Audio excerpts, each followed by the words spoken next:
What's up, guys? This is Student of the Community. In this series, you guys send me your clips through Instagram's direct messenger, and then I give you personal, individualized tips to help you progress along your tricking journey. If you guys like these tips, consider becoming a patron. Patrons get direct access to me to ask any question they want.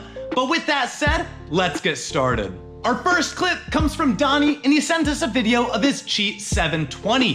He wants to progress to the cheat 900, but before that, he wants to make sure the cheat 7 is nice and solid.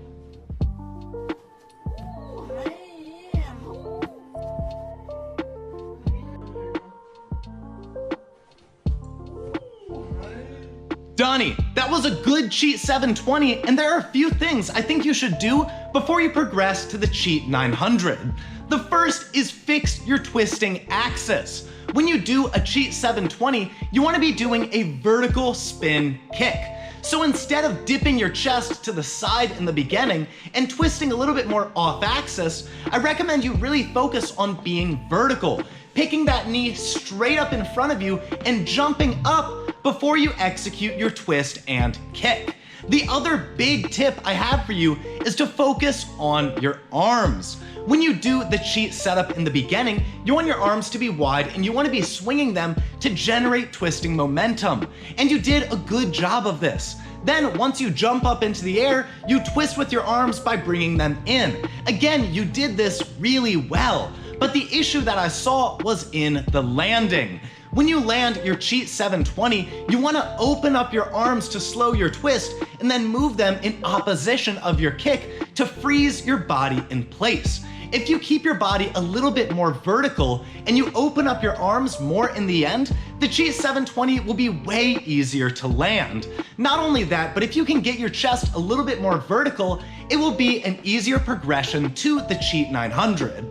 Our second clip comes from Frederico, and he sent us a video of his cork.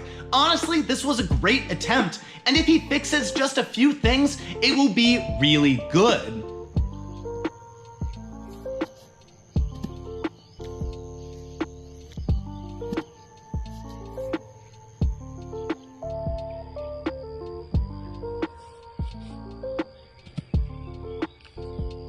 Frederico, this cork has a lot of potential, and you could easily make it really strong if you focus on a few key tips. My first would be to focus on your swing. When you do the cork, you want to swing your legs and arms right in front and right over your head to generate plenty of flipping momentum. What I saw in this clip was you swung your leg a little bit too far to the side. Rather, if you kick a little bit more vertically, what I'd recommend is to swing between your shoulder and ear on your opposite side, then you'll have way better inversion to do the cork. The second tip I have for you is to not rush your twist. You did a good job of moving to your twisting position, but you did it too early. You really need to make sure when performing your cork, you get a good set and plenty of flipping momentum before you wrap in your twist, or you're just not gonna get the height you need. My final big tip for you is to just open up before you land. If you drill into the ground with a small body shape, you're really likely to get injured. So next time you do your cork, before you land it, make sure you're opening up your body to slow down your twist. Our third clip is absolutely wild. It is a double cork into a massive pit of sand with a huge drop. I loved watching this clip, and trust me guys, I'm gonna give some good tips.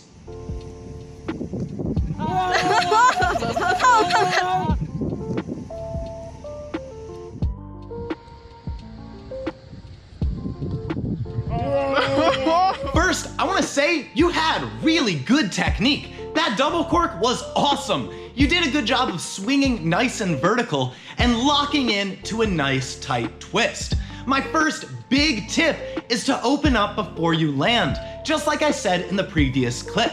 Whenever you're landing a twisting skill, you don't want to be drilling into the ground. And you can prevent that just by opening up your arms and moving them to the side. If you do that, it will definitely slow your twist and make all of your twisting skills easier to land.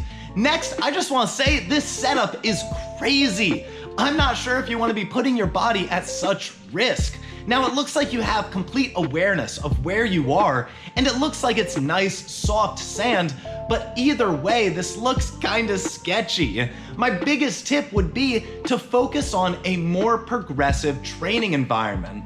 What I mean by that is it might be fun to just huck and throw giant tricks into a big pit of sand, but that's not really gonna get you better. What I would recommend is instead of throwing double corks into a pit of sand off a ledge, train the cork on the ground. Perfect your cheat gainer, so that way you can then do the double cork just wherever you want, not needing that huge, big vertical drop and the soft sand beneath you. But if you want to do stuff like this, I completely recommend it if you stay within your skill set. If you're going to be training on something risky, like a drop into soft sand, make sure you're training tricks that you know how to do. Don't be risky and don't put your body in a position that it just doesn't want to be in. Take care of your body and progress in a safe, controlled manner. Our fourth clip comes from David, and he sent us a video of his cart full. He does a good job of executing the trick, but he doesn't quite land it. So let's check it out and give him some tips.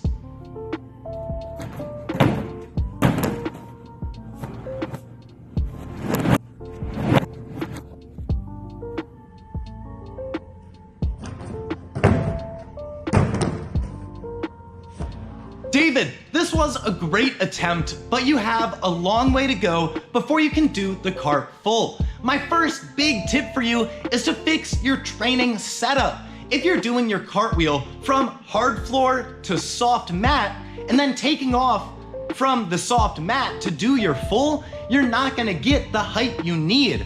You really need to be taking off of a hard surface and then landing on a soft one. If you're trying to be jumping off a mat, you're just not gonna get the height you need.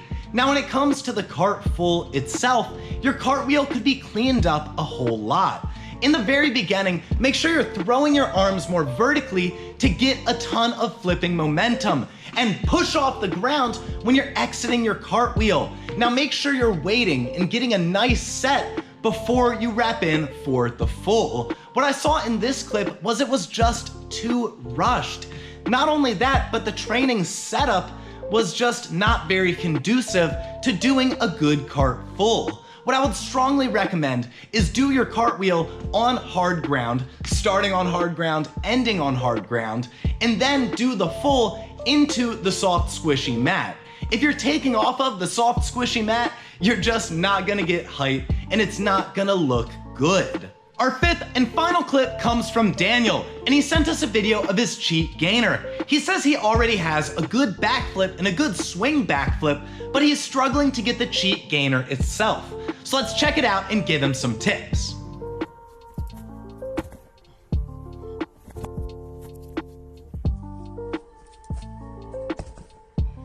Daniel, that was a good cheat gainer, and you could definitely get this trick. You just need to put more power into it. You had really good technique. You had a good J-step, you hit your eagle, and you did a nice swing between your shoulder and ear while getting good flipping momentum. But you didn't put any power into it. You just kind of got into your eagle and lazily swung your body. Next time you do this, kick that leg hard and swing your arms as hard as you can to generate the flipping momentum you need. You have good technique, but without any power, you're not gonna get the cheat gainer.